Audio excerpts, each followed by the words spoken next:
Hello बच्चों, good morning. कैसे हैं आप लोग? क्या हाल चाल है आपका? बच्चों, आज हम लोग डिटर्मिनेंट रिवाइज करेंगे और ये सेशन 11th और 12th दोनों के लिए, 13th वालों के लिए भी है। और इसमें मैं आपको 4 क्वेश्चन दूंगा डिटर्मिनेंट के। पूरी प्लेलिस्ट आप ज़रूर देख लें जिस ऑर्डर में हमने आपको क्वेश्चंस कराए हैं। तो पहले हमने आपको कराया था log, compound angle, quadratic, sequence series, trigonometric equation, solution of triangle, determinant और लाइन। और आपको पता ही है डिटर्मिनेंट का ये दूसरा तीसरा सेशन है। तो ध्यान रखिए कि डिटर्मिनेंट एक बार पढ़ना है, रिवाइज करना है, फिर 10-15 दिन बाद या 2 हफ्ते बाद फिर रिवाइज करना है ना। डिटर्मिनेंट छोटा सा चैप्टर है, 4-5 कॉन्सेप्ट हैं कुल मिला करके। और मैं कोशिश करिए कि इसमें सारे के सारे कॉन्सेप्ट कवर हो जाएं और अगले वाले सेशन में भी and so on. Hammering basically बार बार है ना, बार बार होगा तो आप आराम से दिमाग में सेट हो जाएगा। रिवाइज करने में बहुत सही रहेगा है ना, इनसे रिवाइज करना। बच्चों स्टार्ट करते हैं। अनअकैडमी पर बच्चों कॉम्पीट एक फीचर आ गया है जिसमें आप बैटल कर सकते हैं अपने मित्रों के साथ, अपने एस्पिरेंट्स के साथ, साथी एस्पिरेंट्स के साथ। और आप जान पाएंगे कि आप कहाँ स्टैंड कर रहे हैं अपनी प्रिपरेशन में। 17,000 से भी ज़्यादा लर्नर्स जो है वो इन्होंने यूज़ किया है अनअकैडमी का कम्पीट फीचर। और बच्चों इसमें ना वो जो टेंशन का जो माहौल है ना वो आपको फील आता है ना, विच इज़ वेरी इंपॉर्टेंट। अगर आप घर बैठे हो टेंशन का माहौल महसूस कर सकते हैं जो एग्जाम में होने वाला है, तो आप एक्सपीरियंस हो गए, तो आपके लिए वो थोड़ा इजी गोइंग हो जाता है। बच्चों अकेडमी पर master JEE with PYQs prep for IIT JEE right way with previous year questions.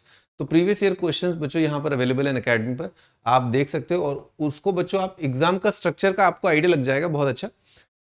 और आपको अपनी ऑल इंडिया रैंक भी वहीं पर मिल जाएगी जो आपकी आ सकती है उस पेपर के अंदर, ठीक है। तो सब्जेक्ट वाइज मॉक टेस्ट भी हैं बच्चों, तो वो भी आप दे सकते हो, ठीक है। 600 से ज़्यादा पीवाईक्यूज। प्रीवियस ईयर क्वेश्चन मैंने आपको हमेशा बताया कि previous year questions they are so important because आप थोड़ा सोचिए ना कि अगर आप पिछले 8-10 साल के भी सवाल सॉल्व कर लेते हैं तो 8-10 साल के सवालों से आइडिया तो लगता ही लगता है, सिलेबस भी कवर हो जाता है, पर आपको बाउंड्री भी डिफाइन हो जाती है कि यार इसके बियॉन्ड तो नहीं मैं जाऊं, ठीक है ना।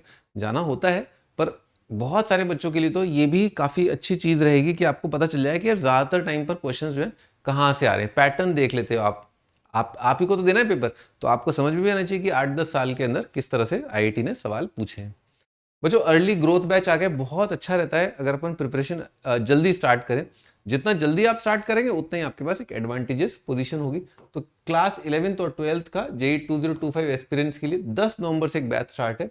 बैच के हाईलाइट्स है कि टॉप एडुकेटर्स उसमें पढ़ाएंगे और बच्चों टॉप नॉच स्टडी मटेरियल होगा और ऑनलाइन ऑफलाइन एडुकेटर्स होंगे और जल्दी स्टार्ट कर सकते हो आप, है ना। तो जेई की तैयारी आपकी काफ़ी इफेक्टिव हो जाएगी। एनरोल कर सकते हैं, 10 नवंबर से बच्चों ये बैच स्टार्ट है। बच्चों मैं Manoj Chauhan, top educator academy plus platform, मैं all India first rank produce कर चुका हूँ और बीटेक आईआईटी दिल्ली और नोन फॉर बेस्ट अप्रोच। बच्चों स्टार्ट करते हैं। तो आज डिटर्मिनेंट में हमारे सामने पहला सवाल है, prove that for all values of theta ये फला फला डिटर्मिनेंट इज 0, है ना। जेई का सवाल है। अभी तो काफ़ी ईजी है पर उस टाइम पे ठीक ठाक था, तो अब तो बच्चे काफ़ी अवेयर हैं। तो बच्चों ये ट्रांसफॉर्मेशन का सवाल है। किसका सवाल है? ट्रांसफॉर्मेशन, कि मैं इसमें ये ऐड कर दूं, इसमें ये सब्ट्रैक्ट कर दूं, रो कॉलम ट्रांसफॉर्मेशन जिसे हम कहते हैं। तो शुरू करते हैं। तो बच्चों यहाँ पर sine theta cos theta sine 2 theta दे रखा है, sine theta plus 120 cos theta plus 120, और इस एंगल का यहाँ पर आप देख सकते हो डबल दे रखा है, थीटा माइनस 120 थीटा, और इसका वापस डबल दे रखा है।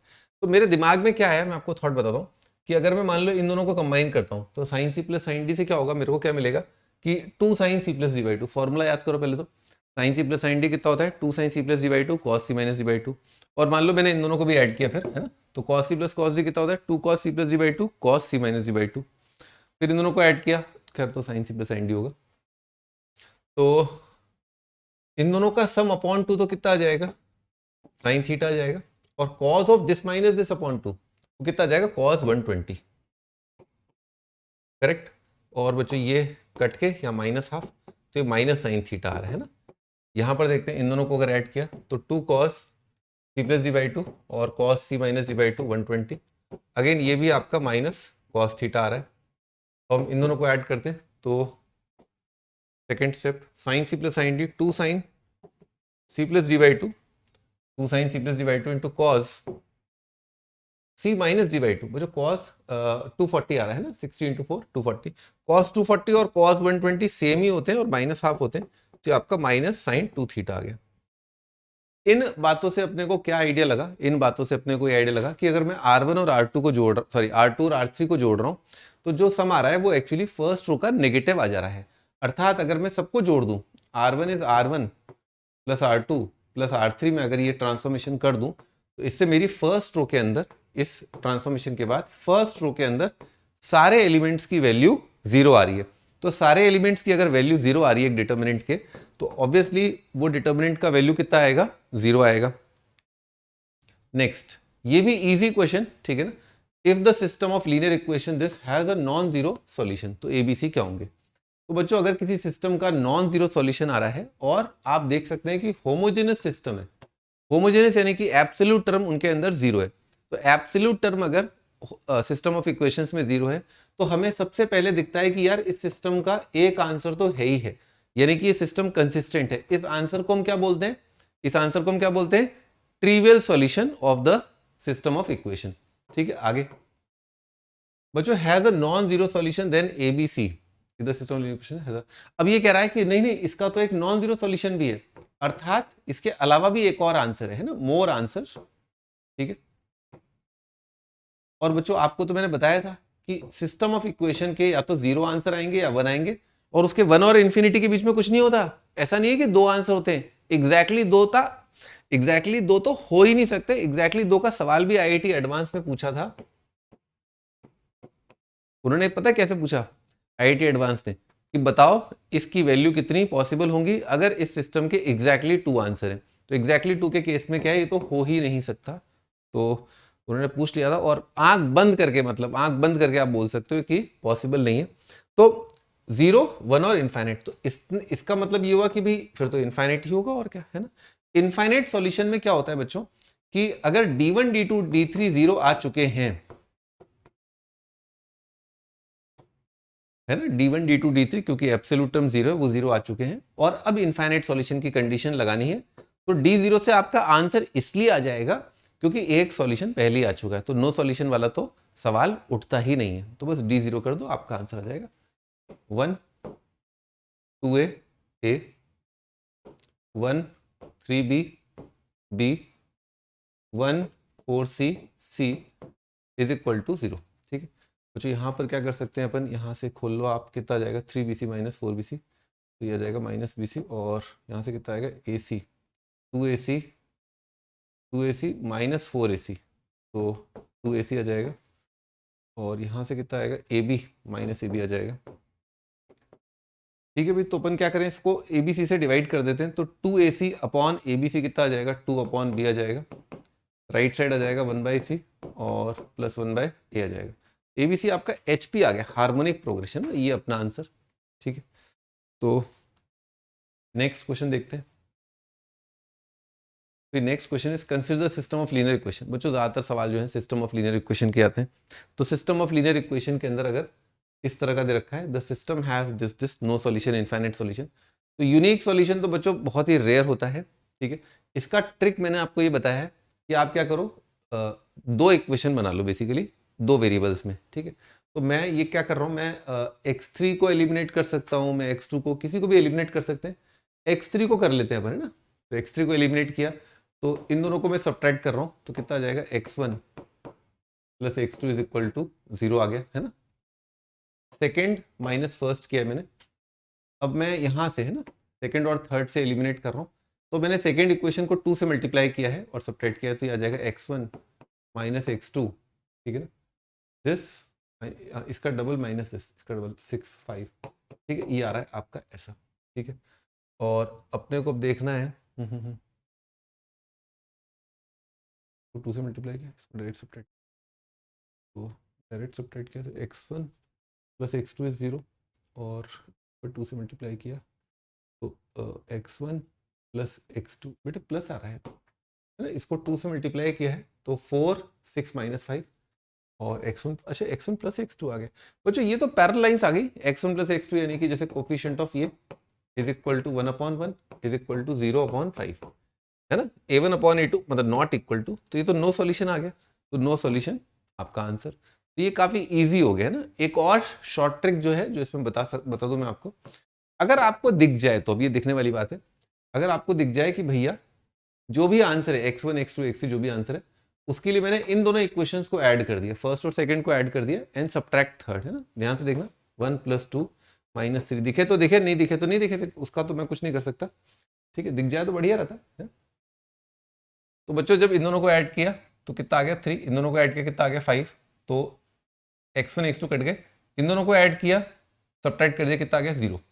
तो कंप्लीटली लेफ्ट साइड आ जाएगा 0 और right side this plus this 6 - 1 कितना आ जाएगा 5, 0 = 5।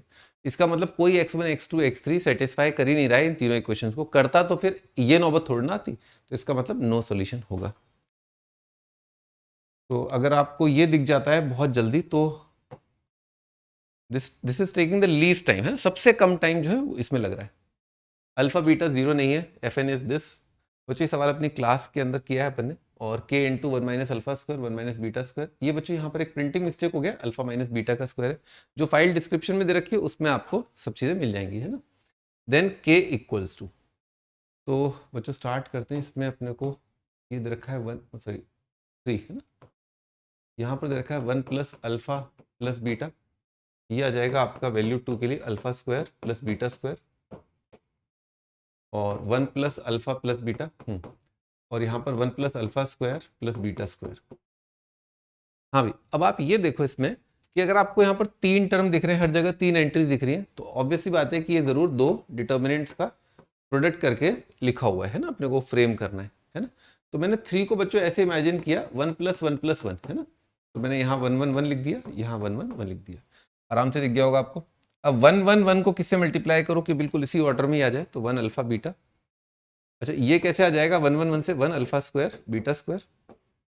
आगे देखो 1 + अल्फा, है ना, तो ये मुझे किसको मल्टीप्लाई करूं 1 1 1 से की आ जाए, अगेन 1 अल्फा बीटा। मैं रो कॉलम मल्टीप्लीकेशन कर रहा हूं बाय द वे, और यहाँ पर 1 अल्फा स्क्वायर बीटा स्क्वायर। तो इस एंट्री को देख लो, यहाँ से मल्टीप्लाई करके लाना है, ईजी है मतलब, ठीक है ना, बहुत ईजी, बहुत बेसिक सवाल है। ये आ गया अपना ना, ठीक। अच्छा अब आपको एक है ना डिटर्मिनेंट मैंने बोला था वो याद करने को, ये वाला है ना, 1x x square 1y y square 1z z square. मैंने बोला था ये डिटर्मिनेंट याद कर लो, ये बहुत आता है, x - y y - z z - x, और इसका ट्रांसपोज भी आपको याद होना चाहिए, 1x x square 1y y square 1z z square, ये भी आपका x - y y - z z - x आता है। अच्छा अब इसमें क्या है आप देखो, 1x x square 1y y square 1z z square 1x x square 1y y square 1z z square, दोनों डिटर्मिनेंट सेम है, तो ये डिटर्मिनेंट का स्क्वायर आएगा, तो वो मुझे यहाँ पर दिख रहा है। फिर आंसर क्या आएगा 1 - alpha alpha - beta beta - 1, 1 - alpha alpha - beta beta - 1 का स्क्वायर आएगा। अब बच्चों यहाँ पर 1 - अल्फा बीटा - 1 1 - बीटा एक ही बात है, और अल्फा - बीटा बीटा - अल्फा एक ही बात है। तो यहाँ पर जो वैल्यू है बेसिकली कितनी आ गई, के का वैल्यू 1 आ रहा है ना, तो डी ऑप्शन अपना आंसर। ठीक है बच्चों, I hope you like the session. बच्चों इस चैनल को सब्सक्राइब करना ना भूलें, और प्लीज़ एक शेड्यूल बनाइए, मैं बार बार बोल रहा हूँ। 11th के बच्चे स्ट्रिक्टली मैं बोल रहा हूँ कि आगे चल के आप बहुत दिक्कत में आ सकते हो अगर आपने रिवाइज नहीं किया। 12th और 13th के बच्चों के लिए भी ये बात वैलिड है।